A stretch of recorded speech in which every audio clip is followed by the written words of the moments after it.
Today, I am going to tell you how to reduce bitterness in bitter gourd. I am going to tell you three steps here. Note that all the three should be done carefully so that the bitterness of the bitter gourd can be completely avoided.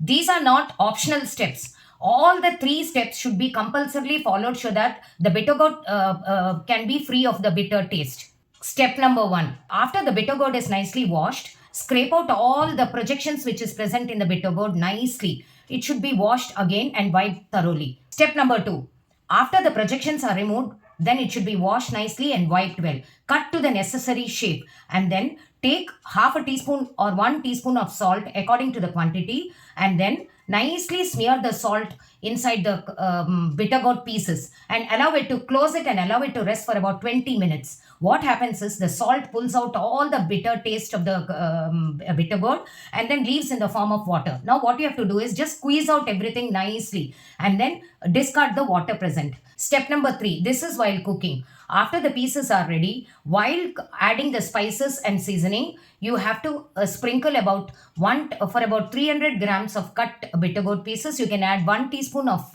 amchur powder and 1 teaspoon of jaggery. Mix it well and then allow it to cook. In case you do not like the taste of both, you might as well add for the same quantity you can add about 1 ladle of tamarind juice. Mix it well. Add about 1 teaspoon of jaggery also. This will also, and then start cooking on slow fire as usual. This also ensures that the bitter taste of the bitter gourd is lost.